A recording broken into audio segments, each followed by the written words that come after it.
Today we are baking up two of my family's favorite desserts for the holidays. So come on in, let's bake these super easy but very delicious treats.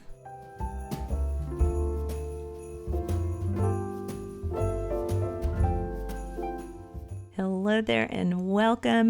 My name is Lesa. Today we are in the kitchen baking up two of my family's favorite desserts. I have been baking and making sweet treats out of this cookbook since 2002. You can see all my tabs and markers for all the recipes that I have made throughout the years. This book also includes creative and fun ways to share your baked goodies with loved ones. Our first recipe is going to be turtle streusel bars. So easy to make. These recipes are good all year long, but we are in the holiday baking season, so I wanted to be sure and share them with you today. I will be substituting my regular flour with this gluten-free flour. Just wanted to disclose that here so you know what I'm using in my recipe. Be sure that you screenshot this clip right here so you have all of the ingredients and directions on how to make your turtle streusel bars. For turtle streusel bars calls for 2 cups of all-purpose flour, 3/4 cup firmly packed brown sugar, 1 egg, 1 cup of butter divided, 1.5 cups of chopped pecans divided, 1 12-ounce package of semi-sweet chocolate chips, 36 caramels, and 1 14-ounce can of sweetened condensed milk. You're going to want to make sure that you preheat your oven to 350 degrees. To make your turtle streusel bars, combine in a small bowl your flour, brown sugar, and your egg. You'll mix those 3 ingredients together until they're well blended. This will be dry and crumbly when you're done with this step.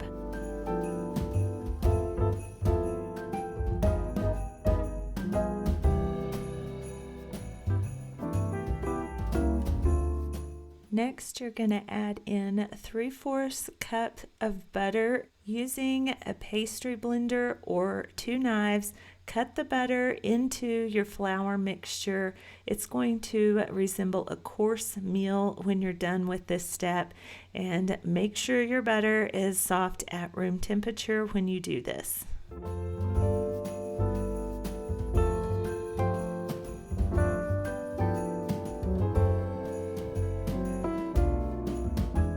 Once that is all incorporated and well blended, then stir in 3/4 cup of your chopped pecans. You're going to divide this mixture out. Part of it is going to be the crust of your streusel bars, and the other is going to be the crumbly topping. So you will want to measure out and set aside 2 cups of the flour mixture. That is what's going to be your topping at the end. You're going to press the remaining mixture into a greased 9 by 13 inch baking pan. You'll see here I actually prefer a 9 by 13 inch cooking sheet.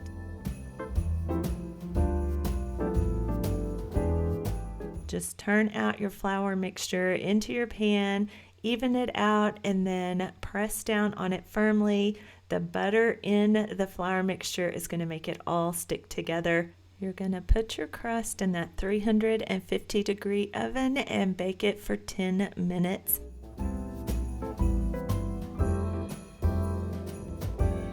While our crust is baking, we're going to work on the topping and the caramel filling. For the topping, you're going to stir in the remaining pecans and the chocolate chips into the floured mixture. This is going to be set aside so that we can use it at the very end.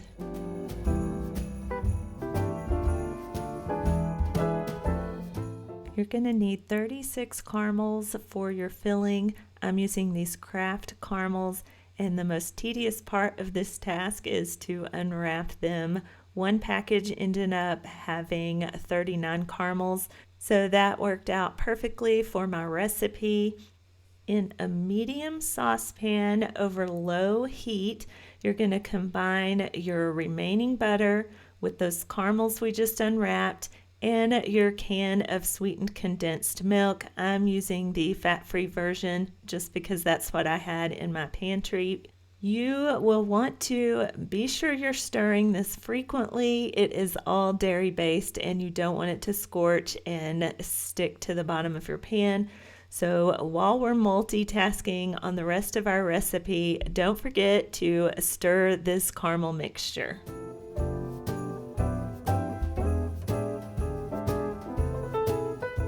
That 10 minutes is up on the bake time for our crust. We're going to pull it out of the oven and then take 1 1/4 cups of our chocolate chips, sprinkle it over the warm crust as soon as it is out of the oven. Set you a timer, let it stand for 6 minutes. This is going to soften the chocolate chips up, and we're going to be able to spread them over the crust here after this 6 minutes is over. Again, frequently stirring our caramel mixture so it doesn't scorch and burn. You don't want to ruin this caramel sauce. It is delicious. You can see how easy it is to spread those chocolate chips once they have melted on that warm crust. I'm just using a offset spatula that I have for frosting cakes. It makes it super easy and handy to spread those chocolate chips out.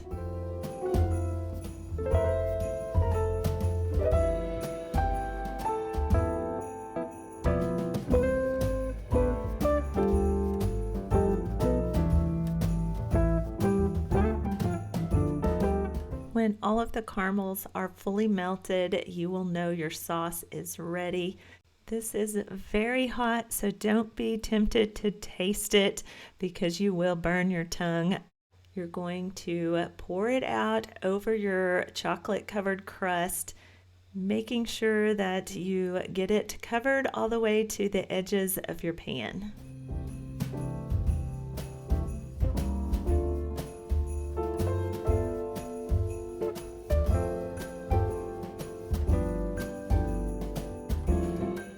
You're going to take that crumbly topping that we reserved from earlier, and this is where you're going to sprinkle it over that still hot caramel. I like to make sure that my pecans and chocolate chips are evenly distributed over the top. Once I have all of it on my pan, then I like to gently press it down into the caramel sauce.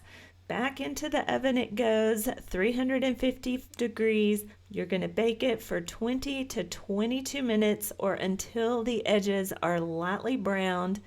Once it's done baking, pull it from the oven, cool it completely on a wire rack in the pan. You can see how golden and crispy that topping has become after baking. The caramel is going to be oh so good, gooey delicious with that chocolate chip filling. Once it is completely cooled, you will want to cover it and chill it in the refrigerator for at least 1 hour before cutting it into squares. This recipe yields about 3 dozen bars depending on how big you cut them. You can serve these in little cupcake liners. You could do them individually in little candy bags, or just cut them, place them on a pretty Christmas platter and serve them like I'm doing here today. I have made these for many, many years. Like I said, my family loves these. They are delicious. They are easy, and I really do hope that you give them a try.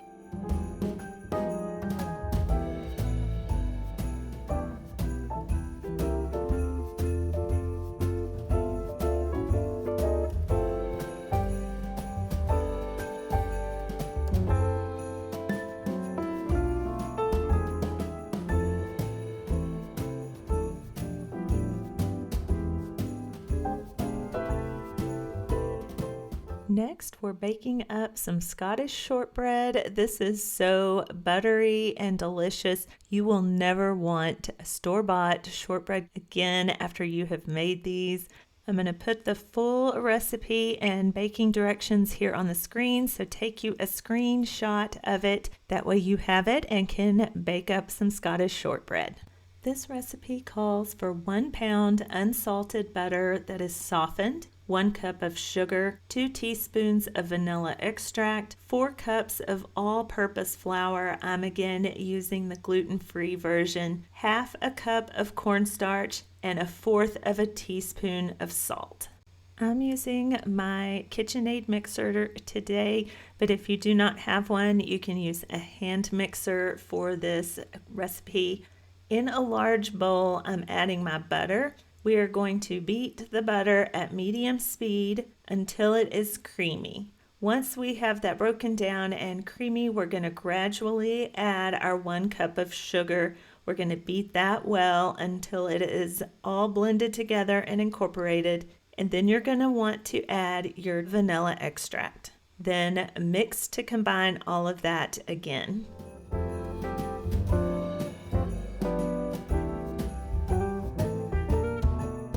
We're going to set that aside and then prepare our dry ingredients.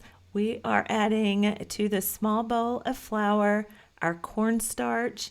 You want to incorporate it, and in hindsight, I should have used a slightly bigger bowl, but this ended up working out fine. I like to use a whisk to incorporate those dry ingredients together. I think this works easy for me. Let me know down in the comments if you have a technique that you like and would want to share with everybody. After the cornstarch is incorporated, then we're going to add in our salt and mix that again. Now our dry ingredients are ready to add to our creamed butter. You want to gradually add the flour mixture to the butter and beat it at low speed after each addition. Now I'm going to tell you this dough will be stiff. It is a very thick dough, and it will appear crumbly at first, especially with this gluten-free flour that I'm using. But do not worry about that. We are going to turn it out onto the counter and knead it, and it's going to turn into a buttery, delicious shortbread.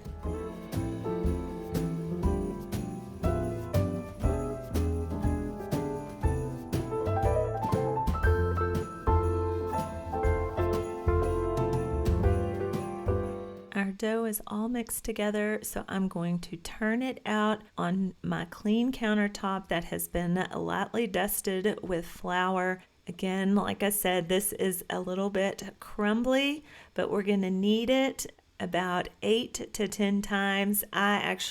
Took me a little bit longer to incorporate it all, but it will all end up sticking together. Again, this is a very stiff dough, so it is a good upper arm workout to knead this and get it all incorporated together.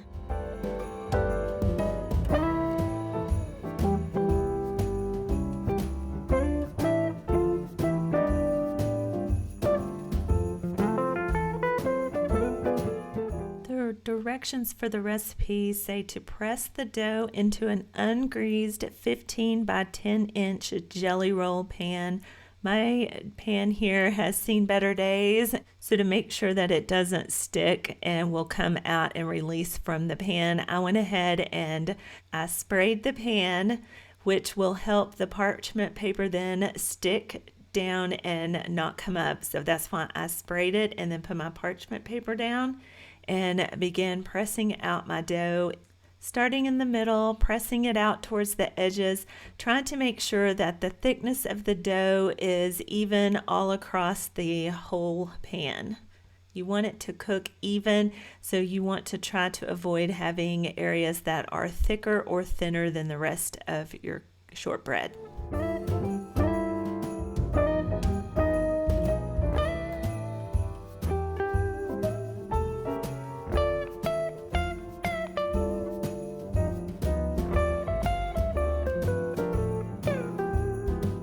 Now that the dough is pressed into our pan, you want to use a fork to prick your dough at 1-inch intervals all the way across your jelly roll pan. We're doing this so that the steam that is created during cooking is released. You don't want any moisture in your shortbread. This also ensures that with the release of that steam, it lays flat when it cooks and you don't get an unsightly bubble in your shortbread. So don't skip this step. It's very important to how your shortbread will turn out. Once we've poked all the tiny holes into our dough, then we want to score the dough into 2.5-inch by 1-inch bars. And by score, I mean cut through the dough. I'm using a pizza cutter for this. You could use a knife. You definitely do not want to skip this set. This is what is going to allow your shortbread to break apart into even-sized bars once it's cooked.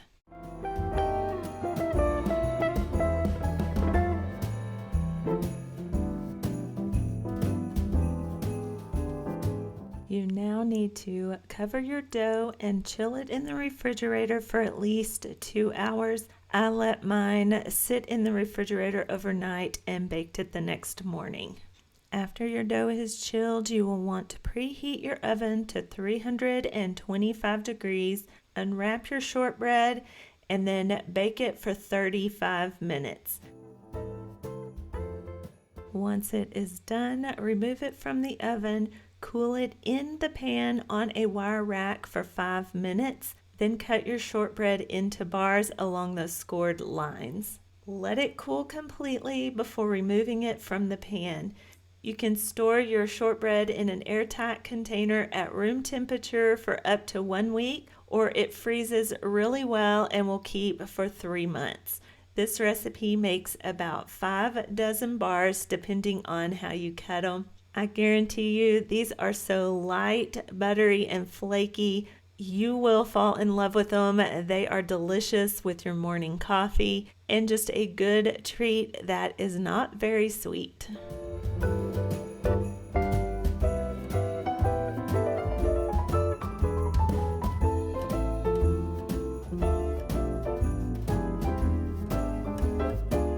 Thank you so much for joining me on this quick and easy holiday baking adventure. I am so glad I got to share 2 of my family's favorite recipes with you. I hope that you try one of them and include it in your holiday spread. Whether you're making treats for a party or just for your loved ones, I'm sure that these quick and easy holiday desserts will be a hit. Let me know below which recipe was your favorite, and if you have a holiday treat that you always make for your loved ones, let me know what it is. I'd love to hear from you. And if you're looking for more holiday baking inspiration, be sure to check out my other baking videos for more ideas. Until I see you in that next video, I hope you have a wonderful and blessed day and a very Merry Christmas and Happy Holidays.